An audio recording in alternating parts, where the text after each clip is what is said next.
Hi everybody, and welcome to our show from this corner TV. I'm your host Marilyn Dayton, and I'm so happy you're back with us. It is the holiday season, and I've got a very special Christmas holiday, Hanukkah holiday gift for you. Our guest today is a very special gal that I met earlier this year and found extremely fascinating. And so I'm going to introduce her to you. Her name is Jessica Ferrol, and she's an Ayurvedic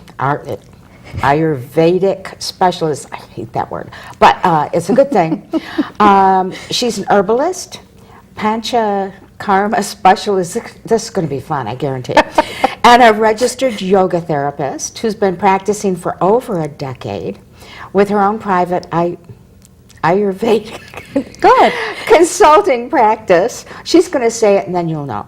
She serves as a master teacher in the distance learning program at the California College of Ayurveda, where she'd studied.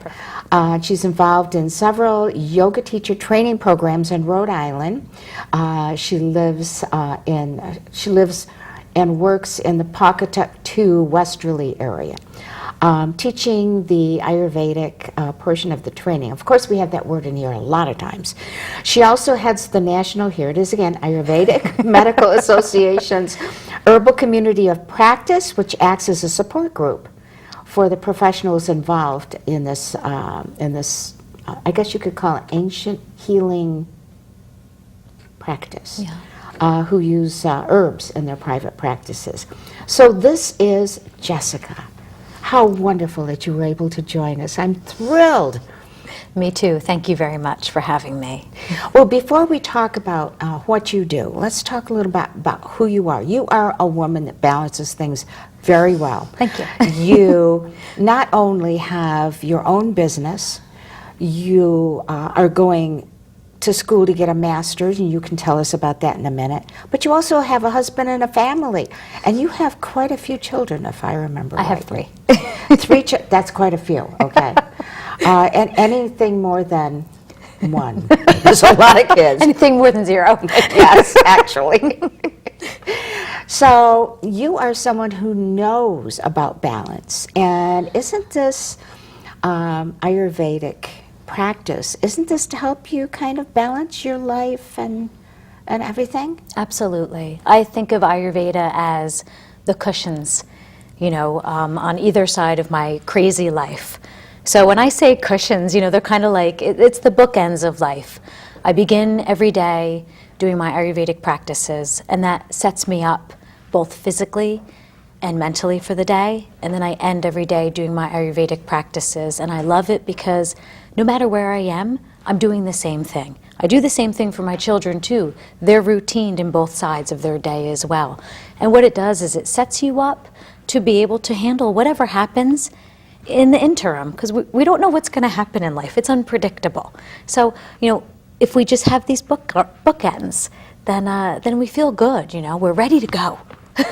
So when you say this practice that you do in the morning and the evening, and it's your special one specifically for you, can you just share with us a little bit about what that involves? Yes. Just to give people an idea. Yes. Now, it definitely has changed over my lifetime. So it was different when I was single, and then it was different when I was married, and then as the children came along and with their school schedule, it changes as well. And that's part of why I love this practice that Ayurveda and yoga offer us, because it's flexible. So my mornings begin with a self-massage, a self-oil massage with an herbal oil, and that's a body massage. It not only nourishes your skin, all the layers of your skin, but it also moves my lymphatic system. So I specifically do it to get my lymphatic system moving, and it wakes me up. And it's nourishing. So the first thing that happens in the morning is a beautiful act of love. How great is that? It's wonderful. I say to my family, I don't leave the bathroom in the morning without my oil on. And then, of course, there's tongue scraping involved, too. So there's an oral part, an oral care part of Ayurveda, too. which involves tongue scraping, massaging the gums with sesame oil to keep them nice and plump and pink. And then there's my yoga practice, and that's where I stay flexible, depending on who's awake or what is going on that morning. My yoga practice, I have now mastered a 5-minute to 1 hour yoga practice, depending on what's happening in the morning. 5 minutes to 1 hour. Okay. If it's 5 minutes, usually followed by a walk in the morning, because I can get out of the house and I know that can happen without interruption. And that's, so it sounds like it's physically, emotionally, mentally, spiritually, almost like an awakening for your body, soul, mind, practice that you do. Yeah. If you, for some reason, don't do it in the morning, on a very rare occasion, do you feel different? Yes, I do. With the Abhyanga, with the self-massage, if that doesn't happen, you just feel sluggish. Oh, if the yoga doesn't happen, I can feel it in my skeleton. You just feel kind of tight everywhere. You feel like things aren't moving smoothly. Exactly. It's just like someone who normally does some exercising in the morning. If you decide, okay, I have a 7 o'clock breakfast meeting and I can't do it, then you're going to sit there at that meeting and you go, oh, my body's talking to me, in a bad way. And of course, lymphatic drainage is very important. I have that done by someone on a fairly regular basis, and it's amazing the result that it does on your body. So what a wonderful way to start the day. Absolutely. And neti pot, the using of the neti pot, which is nasal cleansing. Oh yeah, I've seen that done. My grandkids do it, and I go, oh, that's great. Yeah, it's, well, when they've got, a cold or something going on. It's really meant for everyday usage.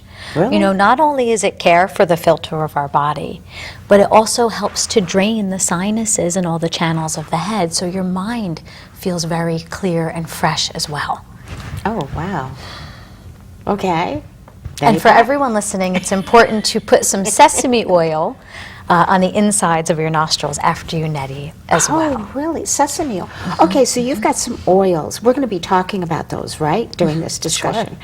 Sure. And so one thing I want to say right now, okay, go grab, don't go too far, too long. Grab your pen and your paper, okay. You need to write some things down as we're talking. It's really fascinating. And there's also going to be almost like a little interactive game that we're going to do during this too, which is really kind of cool and fun. So, okay, let's start. Oh, wait a minute. We didn't talk about your nighttime routine. We didn't. And I want to mention, Marilyn, in my practice with my clients, when I first start working with my clients, the first time I meet with them, it's about a 3-hour meeting. Okay. So I'm not only determining their Ayurvedic constitution, we're also talking about any imbalances or symptoms that they're experiencing. I'm getting a history background, as well as understanding what that experience is for them. But I'm also getting to know them and their current lifestyle, because I want to make these recommendations in their morning work for them. I don't, if they only have 10 minutes in the morning, we work with it. We pick what we're going to fit in that 10 minutes, how we're going to do it with ease, because I don't like people to be stressed out. Nobody wants to be stressed out. No. So, all of these things, if they feel like they're a lot to do, they don't have to be. They really don't. You can fit them in really snugly and nicely, and they'll just become part of who you are. It's almost like you don't leave the house without brushing your teeth. Exactly. It'll be part of that. And it's so important to take care of ourselves. We must put ourselves first at certain times of the day, okay? Write that down. Put yourself first. Start your day taking care of you, okay? You deserve it. You should do it. So, okay. At the end of the day, what do you normally kind of do? At the end of the evening, once the children are to sleep, I sit and I meditate. This is my wind down time. So I'll start off with alternate nostril breathing. This is a pranayama. It's called pranayama. It's a breathing technique that is for balancing the channels of the mind. Oh. So it's a lovely technique, you know. And if people at home with their pens want to write something like this down really simply, they don't necessarily have to practice alternate nostril breathing. They can just put their hands on their bellies. They can lie down if that's more comfortable, and just feel their abdomen lift when they inhale and relax when they exhale. And doing that simple focus, just bringing your awareness to your breath, it takes off years of your life. It feels like a mini vacation if you can really just get there and let everything else kind of drift away. So that's the first thing I do to unwind at night. Now, I know that when you do Tai Chi, when you do yoga, you concentrate on breathing correctly. And so that's a part of, okay, that's a great way to start it. Continue, please.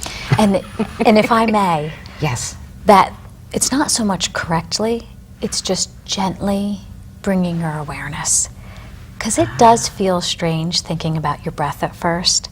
I remember when I first started this practice, and I was introduced to it simply with the belly, and I remember thinking, oh, I'm not breathing. You know, it was just very odd, you know, and uncomfortable. Oh. So it's just a real gentle, just notice your breath. Don't change it, don't deepen it, don't judge it. Just, oh wow, this is what it feels like to breathe. And do it consciously. Just almost watch it like a child watches something they've seen for the first time, with that same curiosity, all your attention. You know, the breath comes in the nose, down the throat, fills the lungs, comes back up. Try to see if you could feel your diaphragm moving, but don't control it. Just, oh, interesting. Just like that, a playful curiosity. Yeah. It melts the stress away. Yes, it does. I'm doing it right now, as a matter of fact. As you're talking, I'm sitting here breathing. I hope so. Yes, if I stop, please, you know, alert the authorities. Call Frank and say, Frank, call 911. Okay, sorry.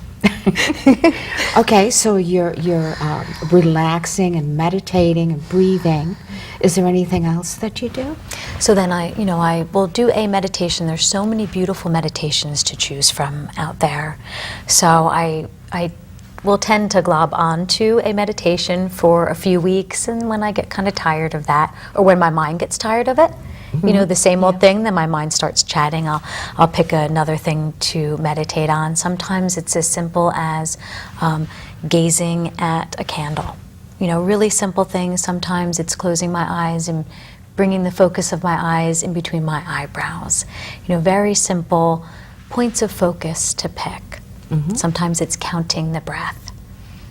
And after that, I'll either stretch if I'm feeling any tightness from the day, or I'll begin my preparation for bed. And this involves doing nasya, which is the application of oil into the nose.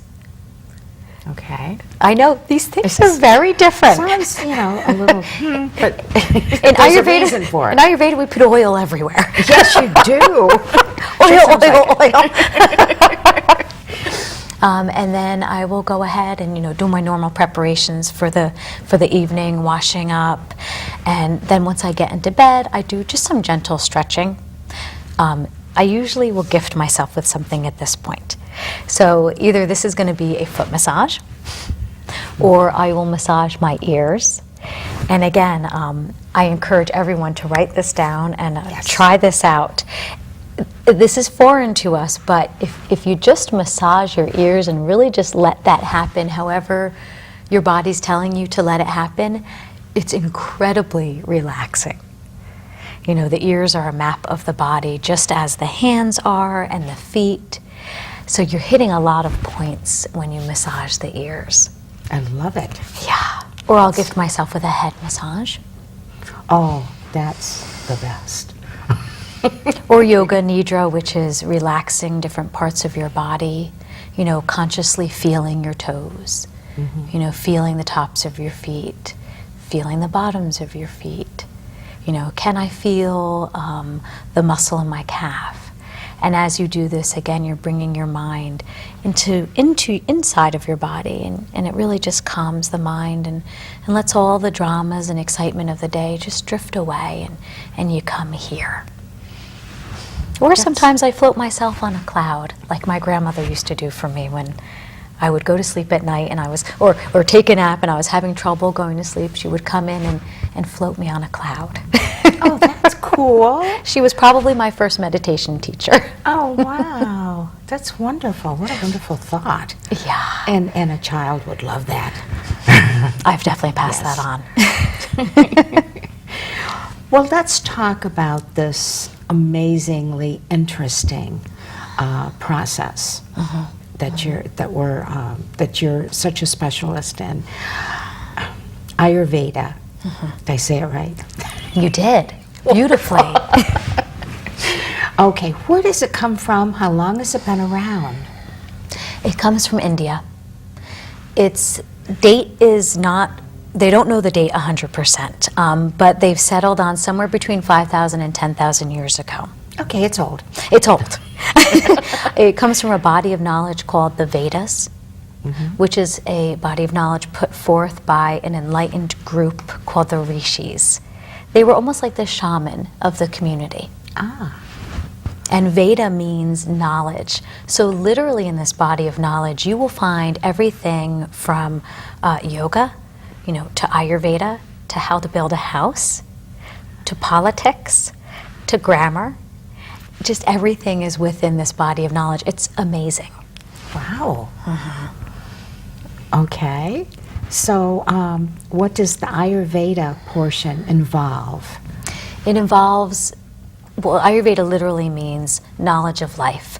So it's the human experience of life. So it's a study of the human on all three levels: the physical body, our emotional body, and our spirit self. And the health of that. Okay. Now, aren't there three different types of... everyone is unique. Every person on this earth is unique. And so Ayurveda would mean something a little bit different to each and every one of us. But aren't there three different, what would you call, categories? Three different doshas, they're typically called. Three different energies that make up the physical body. And those are Vata, Pitta, and Kapha. And we each have these energies within us, these building blocks of the physical body, if you will. But we have them in different amounts. Ah, okay. So one person might have 80% Kapha in them, and 20% Pitta, or 15% Pitta, and maybe 5% Vata. And so they will care for their physical body according to what those levels of the doshas are within their body. Their needs will be different than another person who has a different mix. So their food will be different, their exercise will be different, their massage oil will be different. Ah. What time they wake up will be different. Wow. This is, but what do these three things mean? Well, Vata is literally in the body. It's the movement of the body. It's the energy of the body. It's that which moves us. So it's what moves our nervous system, what moves our thoughts, what moves our heart to pump, which moves peristalsis, in the GI tract, the digestive system. If it's moving, it's Vata. And Vata is also expansiveness. So it's emptiness. In the mind, it can be expansiveness of the mind, your ability to be creative, to really think out of the box. Literally in the physical body, it can be empty space, like a gas bubble. I have a gas bubble, people. It's Vata. But it's okay, it's Vata. Okay. Okay. So Vata people will be people that have a lot of energy, move a lot. Their bodies will be light in weight because of all that space. And they're very creative. They are artists, singers, dancers. When they walk into the room, It's almost as if they're floating or dancing in their room. They're very energetic and they light up places with their energy. Very interesting. Yeah. Okay. Now, what about Pitta? So Pitta in the body. Yeah, Pitta. Pitta in the body is the ability of the body to transform things. So things come into the body through the senses.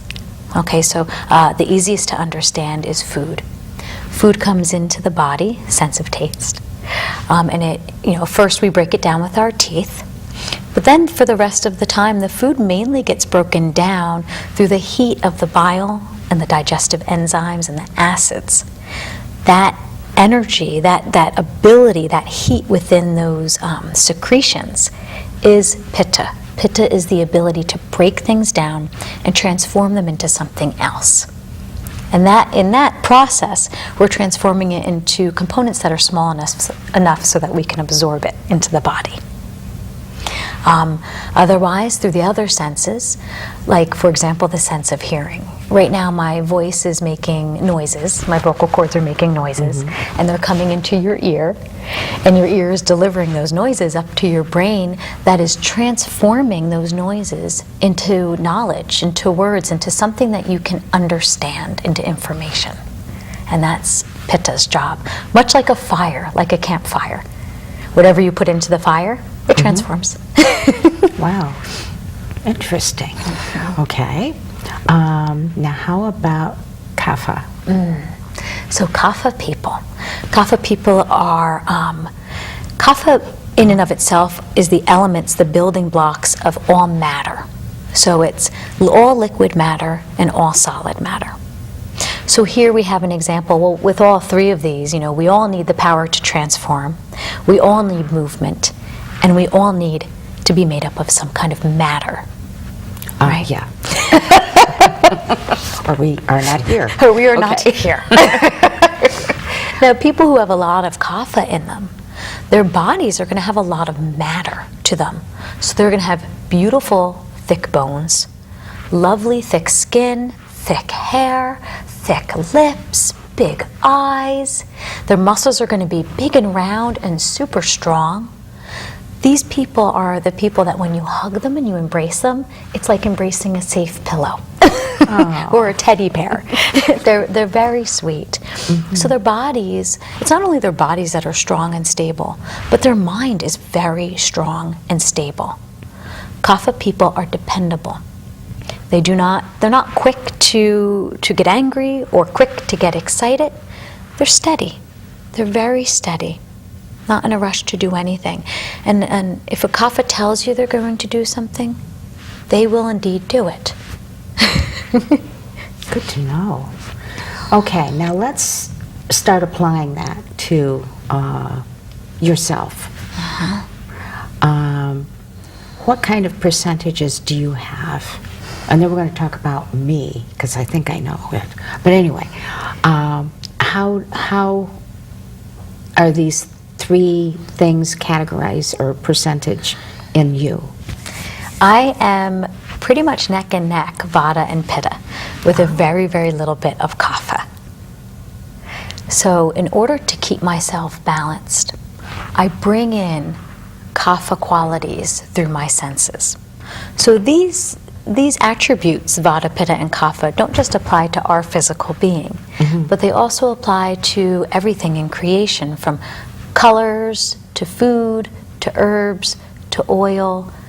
So we can look at this color here, this dark green color, and this is a very heavy color. So its qualities are more kapha. Yes. Right. I can see that, yeah.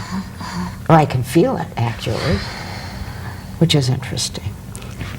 So it would affect everything we do, the percentages that are in each of us. We would dress differently, we would have different colors that we wear, there would be different things that we are attracted to and look for.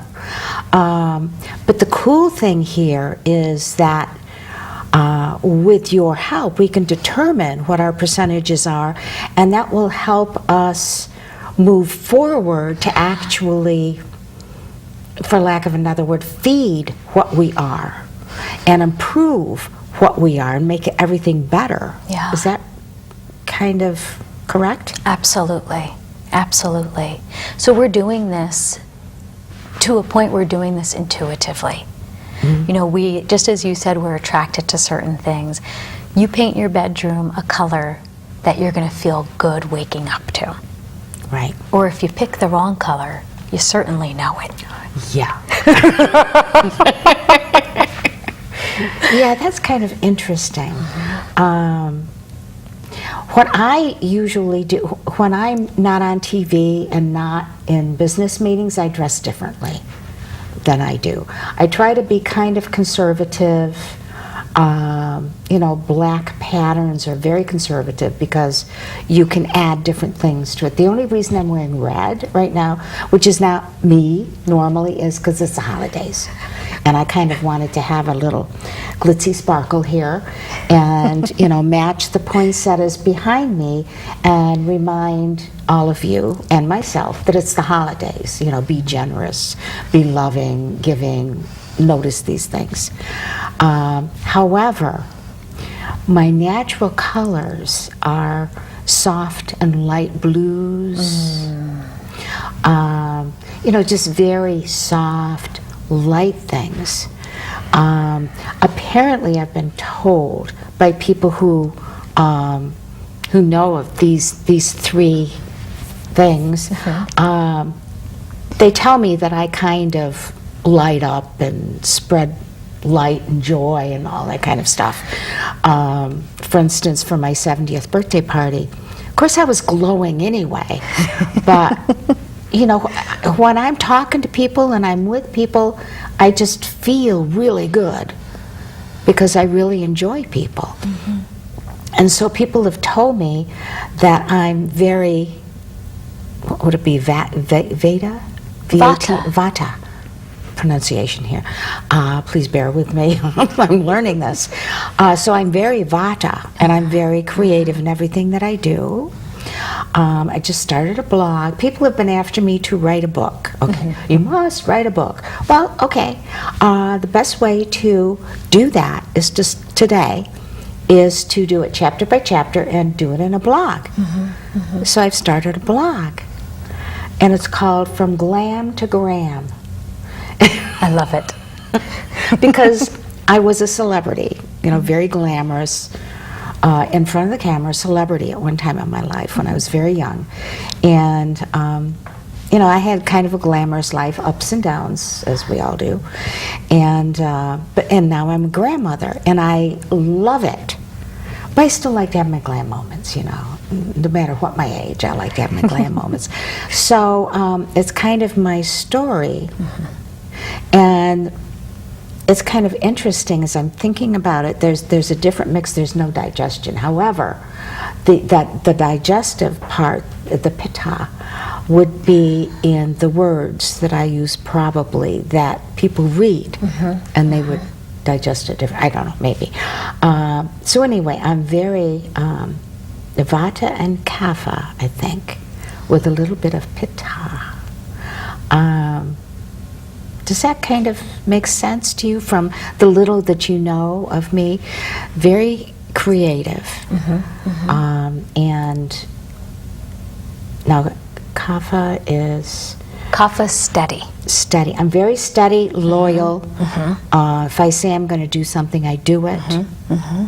And as far as I guess I would say pitta, you know, digesting thoughts, words, reading. Well, I do a lot of that, though.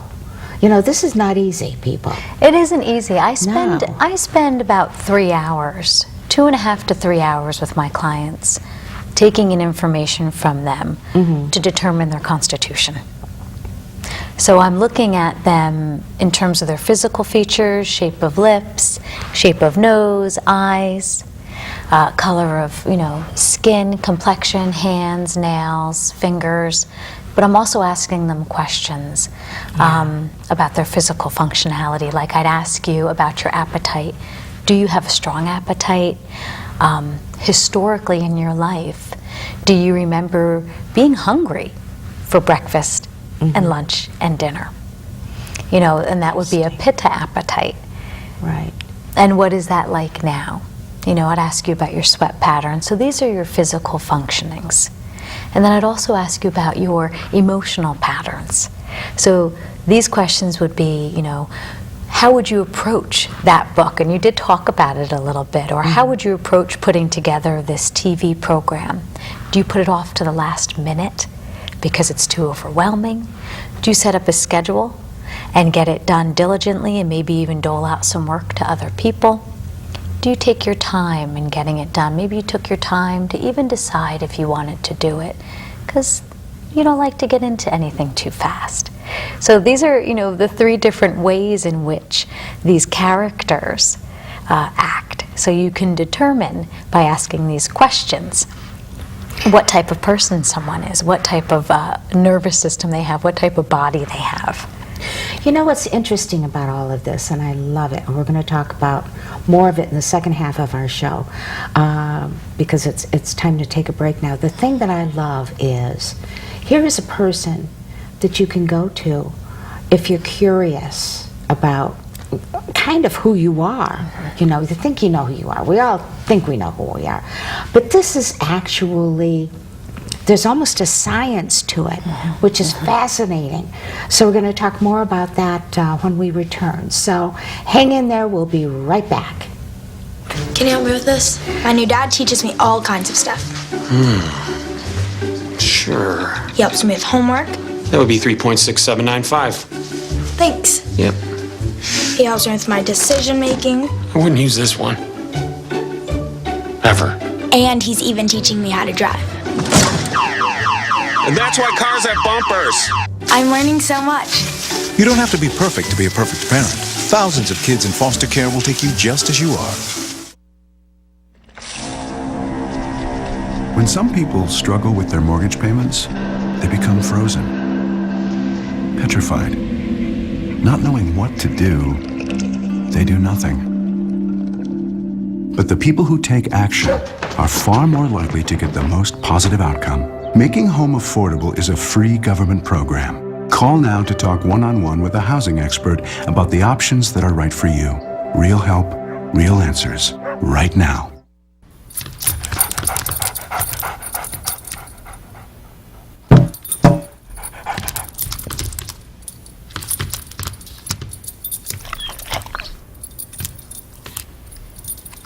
There's a shelter pet who wants to meet you. Meet one today. Visit theshelterpetproject.org. Adopt.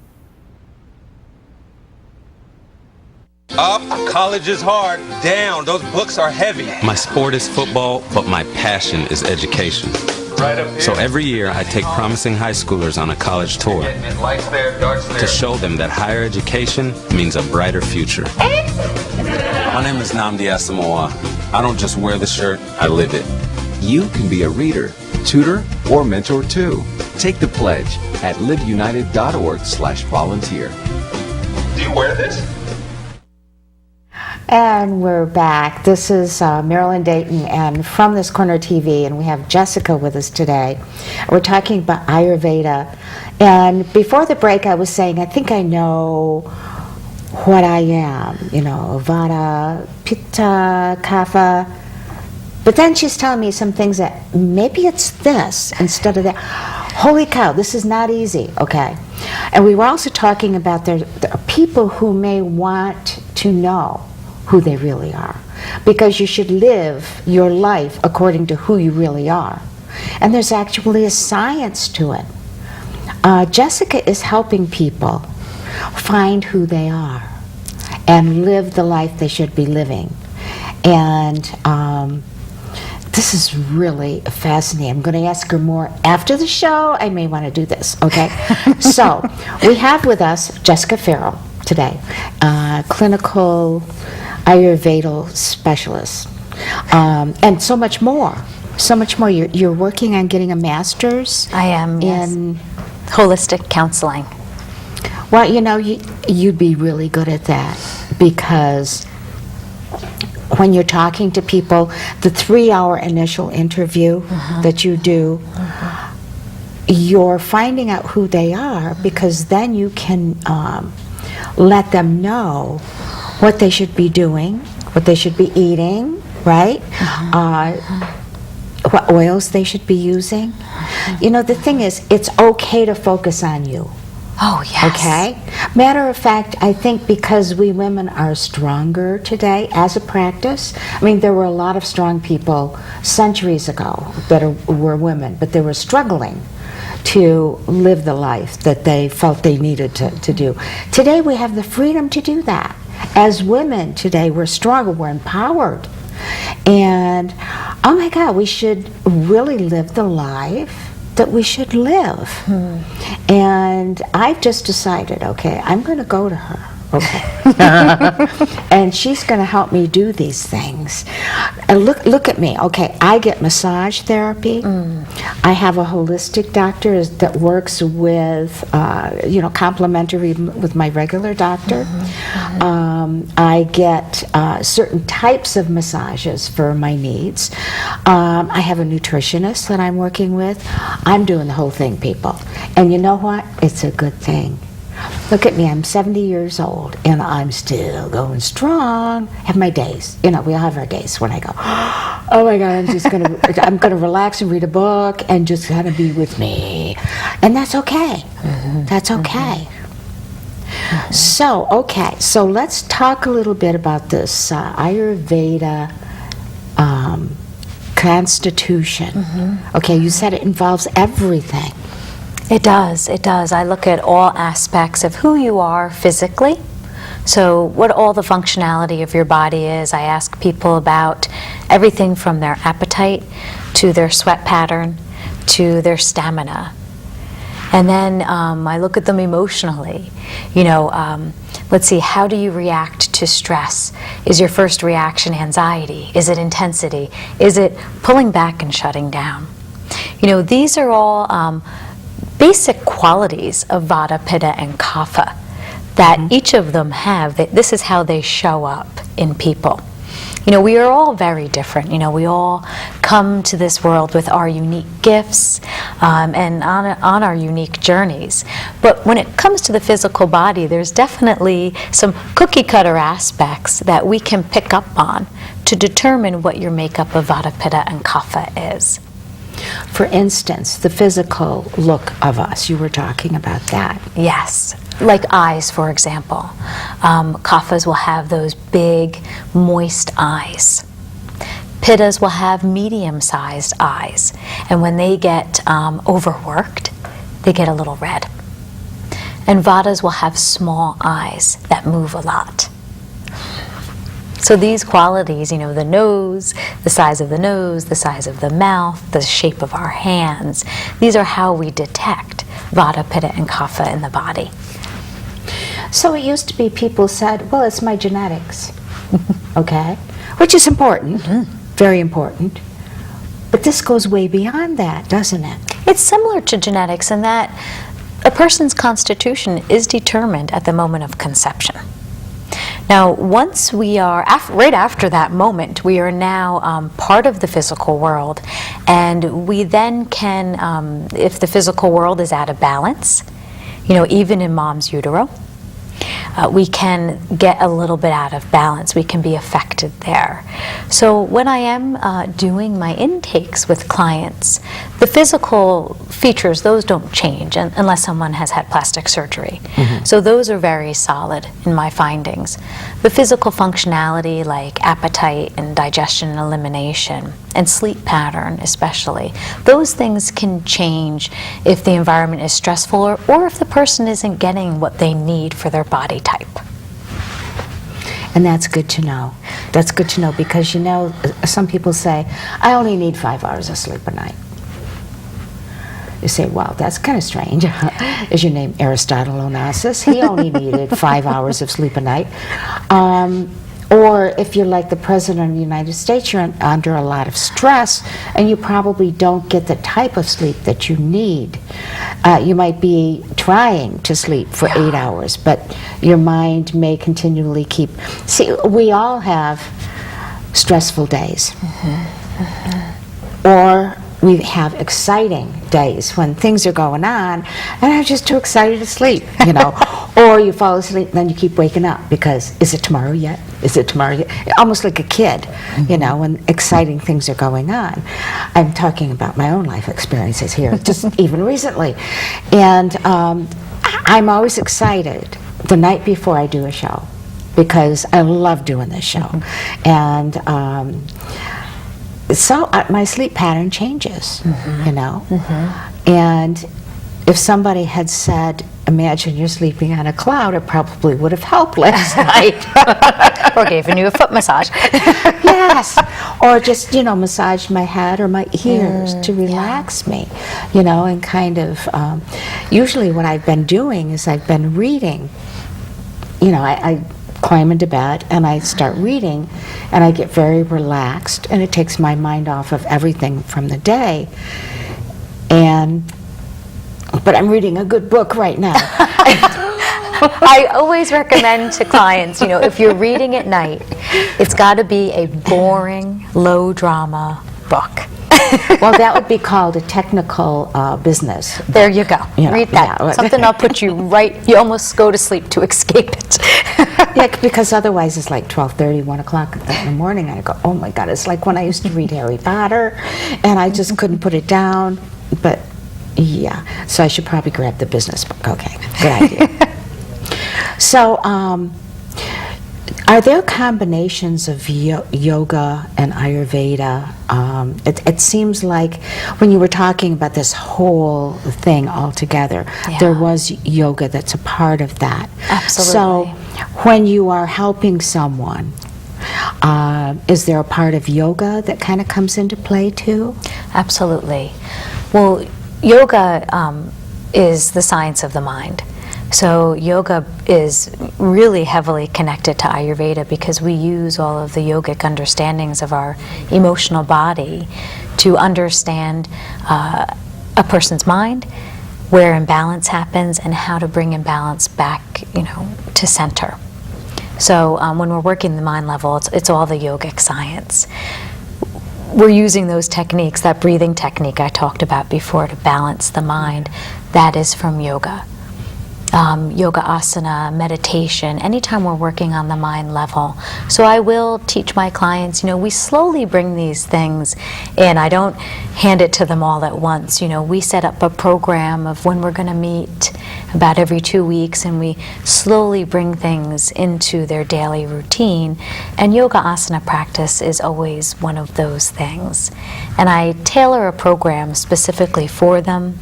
They'll come for a meeting and we'll do the yoga practice. A lot of times I'll give them kind of like I'll give them a practice, but I set it up in a way that they can make changes so they don't get bored of the practice over time. I'll recommend some yoga books to them so that they can bring different poses in and out of their yoga practices. These are things that I want people to do for the rest of their lives. When they come to me, this is what we're setting up. I'm building a holistic toolbox for them so that they can grab things out of it. They're familiar with these tools, they know how to use them, and they can grab things out of it as they need. So it's part consulting and it's part education. It sounds like it. And hopefully you're jotting down notes, okay? Because you know, when she was talking about the eyes, you know, the nose, the body that reflects, you know, the strong kapha, you know, being a big teddy bear, so to speak. I know a few of those. Yeah, and you know, there's nothing wrong with who you are.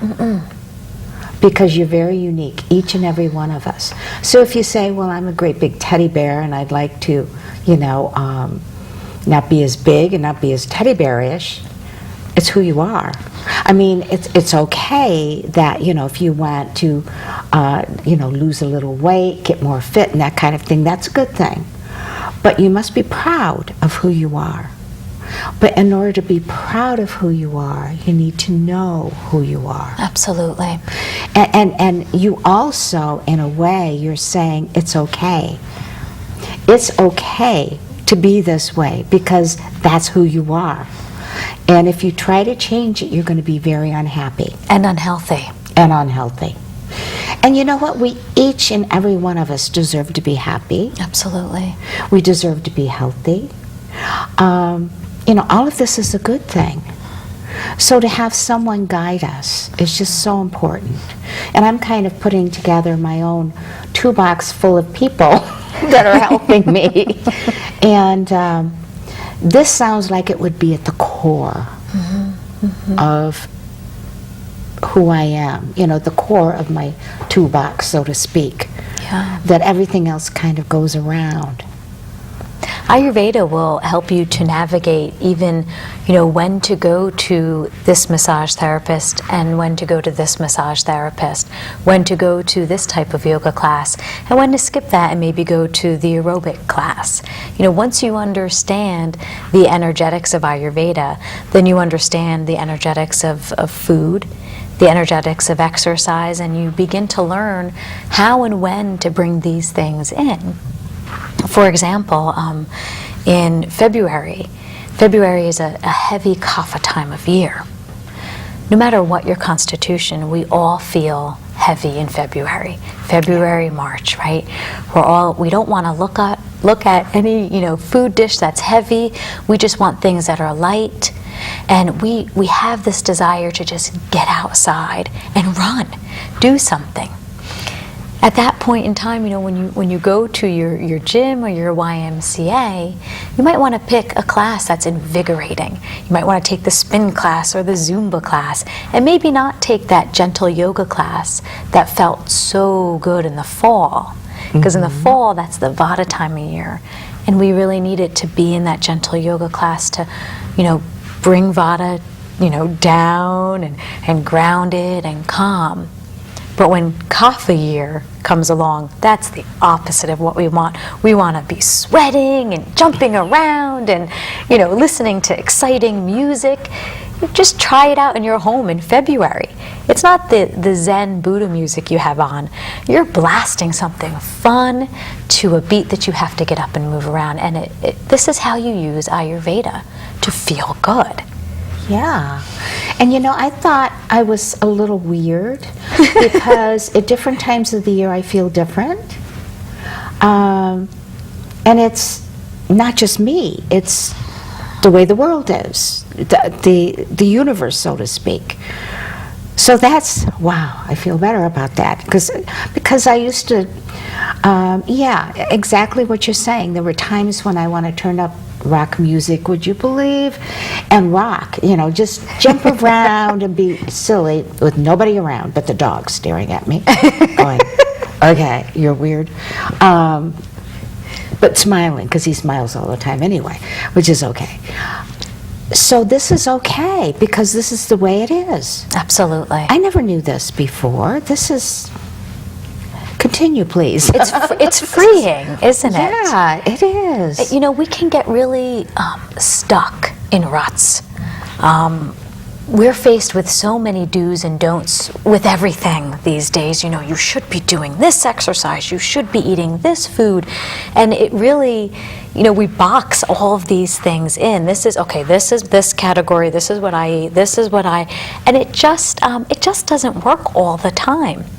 No, it doesn't. And we stay there, and we stay stuck, we stick ourselves, and Ayurveda just really breaks those walls and frees us to really begin each day with a check-in. What do I need today? You know, what color do I want to wear today?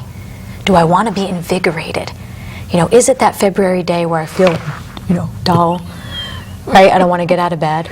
Yeah. I'm going to wear bright orange, you know, and I'm going to jump out of bed. So it frees us. It really gives us that ability, again, and just to come in and check in. Ayurveda, yoga, it just keeps turning us inward to that place of peace. And it's all right if you're not really flexible like me anymore. Absolutely. I used to be, it's kind of, yoga scares me a little bit when I see the poses. I don't understand it, of course, but it has kept me from doing yoga. I tried Tai Chi for a while, but I got bored because it was repetitive, and I don't like repetitive for that long. So what you're talking about is that you will change things according to how you feel, according to the weather, the time of year. And that's wonderful because so many people avoid doing things like me in yoga because we're afraid of getting bored, or we've tried something before and we got bored, so what good is it, because you're not going to do it. So this gives us freedom of choice according to how we feel and how we are reacting to the universe, everything externally and internally. Absolutely, absolutely. And yoga doesn't have to be scary. I'm so glad to hear that. It's very intuitive. You can do a forward bend in many different levels of forward bend. Good. It's really just listening to your body and allowing your body the space to relax the muscles. And that's all it is. And you use the breath to relax the muscles. And if you're straining because you're trying to look like the gal on the mat next to you, well, then you can't breathe. So you're not doing yoga. Yeah. And the thing is, listening to our own body, doing it at our own pace, gradually your body does become more flexible, doesn't it? Absolutely. Absolutely. And some people have said that yoga, incorporating it into your routine, and you can change up the poses and the different things that you do, that it actually is good for your body shape because it tightens muscles, it makes you more flexible and makes you feel like moving more if you're more flexible. So it's because I had heard that some people, it's not good for them to do heavy exercising a lot. And as we've been talking about, everybody's different. Yeah. Now, I like to walk the dog. It's fun, and it's good for me. Yeah. But it's not enough. There's some days when it's plenty. Then there are other days where I need to add something more here. Yeah. And this is where, again, you're listening to your intuition, and you would add a little bit of yoga in before you walked the dog, because bringing that flow to your muscles, and warming them up and relaxing them and stretching out your ligaments, that would make your walk so much more beneficial to your body. And it doesn't have to be a big strenuous yoga session. It can be if you want, but it can just be a few stretches that you feel comfortable with, where you're breathing into your muscles, you're breathing into your ligaments, and then you can go for your walk and you're going to get that much more out of your walk. That makes sense. Now there's also oils. We've been talking about a lot of different things, but you had mentioned oils, different oils for different people. Can you give us some examples of oils that people use and why that particular person would be using that oil for a particular reason? Yes.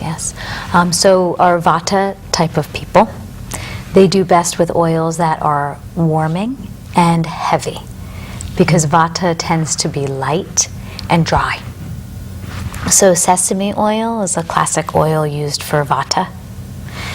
Best is sesame oil that's been infused with herbs. So it's undergone a marriage, if you will, with herbs that are specific for moisturizing and nourishing Vata skin. And then you also add some essential oils for that aromatherapy effect. So essential oils that are calming for Vata. And then our pittas, our fiery pittas, they do really good with oils that are cooling and light. So coconut oil, sunflower oil, these are going to be their favorites. Now if pitta gets dry, you might mix the coconut oil with something that's more nourishing, like olive oil. So it's, it's seeing what the client needs, where they're at. Many of my clients will change their oils as the year goes on. They'll call it, oh, this is my spring oil, or this is my winter oil. Yeah. And then kaphas need a light oil also. So they do well with sunflower oil. If they need something warming, you put mustard seed oil in there too. So it's invigorating. I find that kaphas like when I put orange peel and lemon peel, things like that, when I infuse that in their oils, because they're fruity and invigorating. Now also, your oil will change a little bit according to the season, how you're feeling and all of that, right?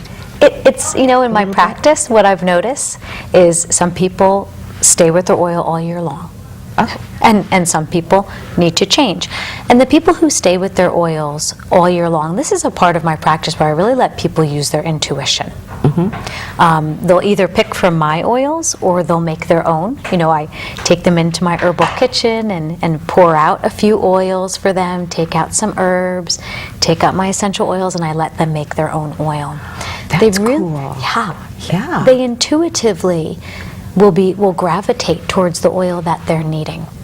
So if my Vada's using their oil all year long, their Vada oil, it's because they need it. Yeah. This has been fascinating. I can't wait to learn more for me. And you need to think about this too, okay? I'm not forcing our audience, but I'm saying consider what she's talking about, because this is really, really cool. There is a science. It's, ancient, an ancient science that can help you figure out who you are, who you are, what you should be eating, what you should be doing. And it helps you be healthy and happy, just like she is. And I'm pretty healthy and happy, but you know what? I can be better, right? We all can. Now, this is wonderful. We've just got a couple of minutes left. What's coming up for you? What's happening in the near future? Well, I'm teaching a 3-hour class in Ledyard, Connecticut at the Dragon's Egg Studio. It's on January 25th. Or 26th, I'm sorry, that's a Saturday. It's from 1 to 4, and we're going to be discussing the layers of the mind. Cool. And how to balance the layers of the mind.